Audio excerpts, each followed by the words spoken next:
World now में बात चीन की बढ़ती ताकत की। दबे पांव चीन धीरे धीरे अमेरिका के करीब जा रहा है और कभी भी अमेरिका और चीन के बीच एक महायुद्ध की शुरुआत हो सकती है। ड्रैगन पूरी दुनिया में दबदबा बनाए रखने की चाहत रखता है और इसके लिए वो लगातार अपनी तैयारी तेज कर रहा है। और ये है ड्रैगन का नया साकार फुजियान एयरक्राफ्ट कैरियर। ये जितना बड़ा और जितना मजबूत आपको दिख रहा है, ये एक चलता फिरता बेस कैंप है, आर्मी बेस कैंप है, जिसपे हथियार, फाइटर जेट्स, सारे साजो सामान लगाए जा सकते हैं। और इसकी एक एक खासियत हम आपको बताएंगे और कैसे चीन के इस फुजियान एयरक्राफ्ट कैरियर ने अमेरिका तक खलबली मचा दी है। आखिर चीन क्या तैयारी कर रहा है? प्रशांत महासागर में चल रही तनातनी के बीच चीन ने अपने सबसे घातक और ताकतवर एयरक्राफ्ट कैरियर वॉरशिप उतार दिया है। एक ऐसा युद्धपोत जो समंदर की लहरों पर सिर्फ तैरता नहीं है, बल्कि समंदर की लहरों पर चलता फिरता एक बेस है और यह दुनिया की रणनीतिक तस्वीर बदलने की कैपेबिलिटी रखता है। यह चीन का सबसे एडवांस्ड विमान वाहक पोत फुजियान की तस्वीरें हैं। चीन ने अपने तीसरे और सबसे एडवांस्ड एयरक्राफ्ट कैरियर फुजियान को औपचारिक रूप से नेवी में शामिल कर दिया है। चीन के पीएलए नेवी ने फुजियान के ऑपरेशनल डेमो का वीडियो जारी किया। इसे इसी हफ्ते चीनी राष्ट्रपति शी जिनपिंग की मौजूदगी में कमिश्निंग सेरेमनी का आयोजन किया गया था, जब इसे शामिल किया गया। 6 नवंबर 2025 को हनान प्रांत के सान्या शहर में एक भव्य समारोह हुआ, जिसमें राष्ट्रपति शी जिनपिंग मौजूद थे। कहा जा रहा है ये कैरियर चीन के सबसे बड़े और आधुनिक कैरियर में से एक है। ये वही वॉरशिप है जो America career USS Gerald R4 जैसी इलेक्ट्रोमैग्नेटिक एयरक्राफ्ट लॉन्च सिस्टम तकनीक से लैस है। फुजियान के साथ चीन ने साफ संदेश दे दिया है कि उसकी नौसेना सिर्फ तट रक्षा नहीं, बल्कि दूर समुद्र में ऑपरेशंस और रणनीति के लिए पूरी तरीके से तैयार है। फुजियान के कमीशन के बाद चीन अपने एयरक्राफ्ट कैरियर ग्रुप को अब ताइवान स्ट्रेट और दक्षिण चीन सागर के अलावा हिंद महासागर और अरब सागर में भी तैनात कर सकता है। माना जा रहा है कि फुजियान का शामिल होना चीन की नौसेना को 3 कैरियर फ्लीट बना देता है, जिससे उसकी शक्ति प्रदर्शन यानी कि शक्ति में अब बेतहाशा इजाफा हो गई है और वो प्रशांत महासागर से लेकर हिंद महासागर तक पहुंच जाएगी। चीन अपनी नौसेना को लगातार ताकतवर बना रहा है। संख्या के मामले में अब अमेरिका को भी ये पीछे छिड़ चुका है। तकनीक और आधुनिकता के मामले में भले ही वो पीछे हो सकता है, लेकिन उसका नौसैनिक बेड़ा अब सबसे बड़ा हो चुका है और आए दिन अपने इस बेड़े में तरह तरह के युद्धपोत और पनडुब्बियों का इजाफा कर रहा है चीन। आइए आपको चीन के इस समंदर के नए सिकंदर के बारे में बताते हैं, इस महाबली के बारे में बताते हैं। जून 2022 में इसे लॉन्च किया गया था। फुजियान प्रांत के नाम पर इसका नाम रखा गया है। फुजियान का डिस्प्लेसमेंट 80,000 टन है। इसकी लंबाई 316 मीटर है। यह चीन का अब तक का सबसे बड़ा कैरियर है। इसमें इलेक्ट्रोमैग्नेटिक कैटापल्ट सिस्टम लगा है। बिना ईंधन खर्च के विमान तेजी से उड़ान भर सकते हैं। 50 से ज्यादा विमान एक साथ ऑपरेट हो सकते हैं। इसमें 70 से 100 अटैक हेलीकॉप्टर रखे जा सकते हैं। यह न्यूक्लियर पावर से चलने वाला पहला एयरक्राफ्ट कैरियर है। फुजियान एक सुपर मॉडर्न कैरियर है, जिसमें इलेक्ट्रिक सिस्टम का बहुत बेहतर तरीके से इस्तेमाल किया गया है। इस पर J-35 स्टेल्थ फाइटर की तैनाती की तैयारी है, जिसे ताइवान से लेकर हिंद महासागर तक चीन का दबदबा बढ़ता चला जाएगा। पहले के चीनी जहाजों में स्की जंप रैप था, जिसे भारी प्लेन उड़ाना यहां मुश्किल था, लेकिन फुजियान पर heavy fighter jets, stealth fighter और रेडार वाले विमान भी आसानी से टेक ऑफ और लैंडिंग कर पाएंगे। इससे पहले चीन के पास लियाओनिंग 2012 और शानडिंग 2019 नाम के 2 कैरियर थे। फुजियान पहला ऐसा पोत है जिसे चीन ने पूरी तरीके से डिजाइन और इसका निर्माण चीन में ही किया है, यानी ये कंप्लीट स्वदेशी प्लेटफॉर्म मेड इन चाइना। इसे युद्ध के आधुनिक तौर तरीकों और उन्नत प्रणालियों से लैस किया गया है। जैसे कि मैंने आपको बताया कि इसमें इलेक्ट्रोमैग्नेटिक कैटापल्ट लगे हैं जो फाइटर जेट्स को तेज गति से टेक ऑफ करने में मदद करते हैं और लैंड करने में भी मदद करते हैं। इलेक्ट्रोमैग्नेटिक कैटापल्ट लॉन्च सिस्टम क्या है, इसे समझते हैं। यह कैसे एक नई तकनीक है जिसे फुजियान एयरक्राफ्ट में लगाया गया है। एयरक्राफ्ट कैरियर का रनवे जमीन में मौजूद रनवे से छोटा होता है, तो यहां लैंडिंग और टेक ऑफ में दिक्कत आती है। इसलिए लैंडिंग और लॉन्च के लिए इस कैटापल्ट सिस्टम का इस्तेमाल किया जाता है, जिसे कैटोबार सिस्टम भी कहा जाता है। कैटोबार एयरक्राफ्ट कैरियर से फाइटर प्लेन को लॉन्च और रिकवर करता है। यह सिस्टम दो तरह के होते हैं, स्ट्रीम कैटापल्ट और electromagnetic aircraft launch system. EMALS से हैवी के साथ लाइट फाइटर प्लेन को भी लॉन्च किया जा सकता है। यह एनर्जी एफिशिएंसी के मामले में स्ट्रीम कैटापल्ट से बेहतर है। प्लेन को लॉन्चिंग में लीनियर एक्सेलरेशन कर्व मिलता है। EMALS सिस्टम में रख रखाव की काफी कम जरूरत होती है। इसमें टॉप साइड वेट को कम किया जा सकता है।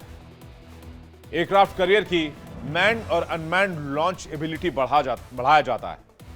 अमेरिका के अलावा अब किसी देश के पास यह सिस्टम है तो उसमें चीन का नाम शुमार हो रहा है। पहले के चीनी जहाजों में स्की जंप रैंप हुआ करता था, जिससे भारी प्लेन उड़ाना मुश्किल था। लेकिन फुजियान पर heavy fighter jets, stealth fighter, radar वाले विमान भी आसानी से टेक ऑफ और लैंडिंग कराए जा सकेंगे। लेकिन मुझे जो मैं समझ पा रहा हूं उससे अब चीन और अमेरिका के बीच, अमेरिका रूस से शायद ही उलझे, लेकिन अमेरिकी नेवी और चाइनीज नेवी के बीच बहुत जल्द एक क्लैश की तस्वीर उभरती सामने आ रही है। कैसे, आइए इसे समझने की कोशिश करते हैं। फुजियान की वजह से चीन अब दूर समुद्र तक, जैसे कि ताइवान, दक्षिण चीन सागर और हिंद महासागर में भी विस्तारवादी जो सोच है उसको अप्लाई करेगा। और ताइवान के साथ तनातनी है, यह आपको भी पता है। फुजियान चीन की नौसेना को अमेरिका के बाद दुनिया की दूसरी सबसे बड़ी करियर फ्लीट बनाता है। टेस्टिंग के दौरान इस करियर से चीन ने अपने नए लड़ाकू विमान J-35 स्टेल्थ फाइटर, KJ-600 चेतावनी विमान और J-15 को उड़ाया। और यही वजह है कि चीन की नौसेना तेजी से बढ़ रही है। 10 साल में 3 करियर बना लिए। चौथा करियर टाइप 004 पर काम चल रहा है, जो 1,10,000 टन का है, यानी कि फुजियान से 30,000 टन ज्यादा। चीन का लक्ष्य 2030 तक सुपर पावर बनने का है। 460 जहाजों को बनाने का लक्ष्य चीन ने रखा है। कहते हैं चीन की सेना दुनिया की सबसे बड़ी सेना है, इसमें लगभग 20 लाख से ज्यादा सैनिक हैं। समंदर में क्यों चीन ने दबदबा बढ़ाया? क्योंकि धरती पर मैक्सिमम एरिया वाटर है, और कहते हैं जिसने समंदर पर राज किया उसने दुनिया पर राज किया। समंदर पर किसका राज चलता है? समंदर पर अमेरिका का राज चलता है। लेकिन समंदर पर अमेरिका के इस राज को चुनौती देने के लिए चीन ने अपने ताकत को बढ़ाने का फैसला किया। आज की तारीख में चीन के पास 370 से ज्यादा युद्धपोत है। 2015 में जहाजों की संख्या 255 थी, 25 में 370 हो गई, यानी हर साल औसतन 15 से 20 नए जहाज चीन ने अपनी नौसेना बेड़े में शामिल किए। चीन के पास 13 बड़े नेवल शिपयार्ड हैं, 3 एयरक्राफ्ट कैरियर है, 70 सबमरीन है, 45 डिस्ट्रॉयर्स हैं। चीन की नौसेना हर साल नए जहाज बना रही है। हिंद महासागर में चीनी युद्धपोतों 2024 के बाद से 40% तक बढ़ी है। 2030 तक चीनी नौसेना अमेरिकी नौसेना से 1.5 गुना बड़ी हो जाएगी। चीन ने तीसरा एयरक्राफ्ट कैरियर ऐसे समय में बनाकर तैयार किया है जब साउथ चाइना सी में फिलीपींस से तनातनी चल रही है। ताइवान को लेकर चीन से तनातनी चल रही है, अमेरिका की। ये 2 अलग अलग फ्रंट बने हुए हैं। पिछले 2 वर्षों में चीन और फिलीपींस की नौसेना में कई बार हिंसक झड़प देखने को मिल चुकी है। चीन का आरोप है कि अमेरिका के शय पर फिलीपींस चीन के साथ समुद्र में टकराव चाहता है। साउथ चाइना सी के साथ साथ ताइवान को लेकर भी चीन के तेवर बेहद गर्म है। हाल ही में अमेरिकी राष्ट्रपति डोनाल्ड ट्रंप ने दावा किया था कि चीनी राष्ट्रपति ने ताइवान पर हमला न करने का भरोसा दिया है। फुजियान के साथ चीन अब 3 एयरक्राफ्ट कैरियर ऑपरेट करने वाला एशिया का पहला मुल्क बन गया है। लेकिन आपको यह भी बताते हैं कि किस देश के पास कितने वॉरशिप हैं। भारत कहां स्टैंड करता है। अव्वल तो यही दिमाग में पहला सवाल आता है कि एयरक्राफ्ट कैरियर के मामले में, समुद्री ताकत के मामले में कौन कहां है। सबसे ज्यादा एयरक्राफ्ट कैरियर अमेरिका के पास है। नंबर 1 11 एयरक्राफ्ट कैरियर फुजियान जैसे, जो हालांकि इतने उन्नत नहीं है लेकिन एयरक्राफ्ट कैरियर ही है।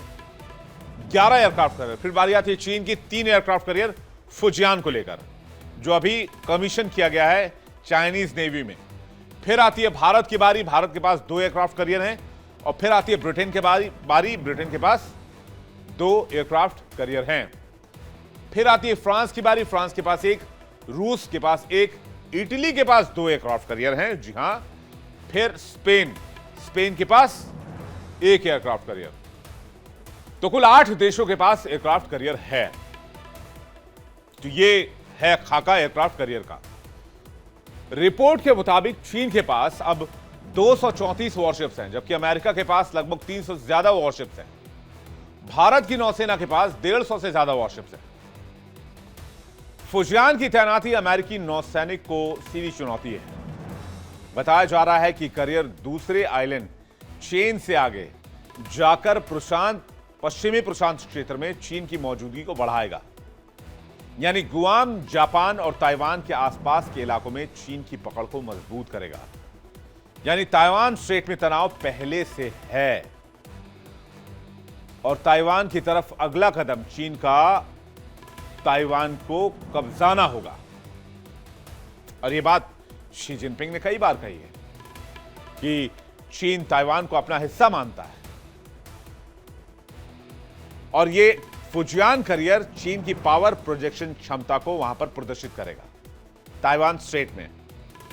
अमेरिका के लिए रणनीतिक चुनौती है। हालांकि उसके पास अभी भी 11 न्यूक्लियर कैरियर हैं और एक मजबूत वैश्विक नेटवर्क भी है। लेकिन एक बार फिर चीन ने दुनिया को दिखा दिया है कि वो सुपर पावर बनने की रेस में है।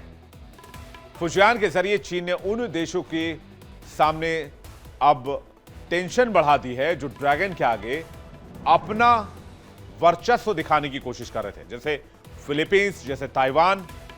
लेकिन अमेरिका क्या खुलकर अब चीन के खिलाफ उतरेगा? क्योंकि अमेरिका पहले से ही रूस के सामने, यूक्रेन की वजह से है। और अब ताइवान और फिलीपींस को बचाने के लिए क्या चाइना के सामने भी अमेरिका आएगा? हालात बदलते दिख रहे हैं। 2026 में कुछ भी हो सकता है।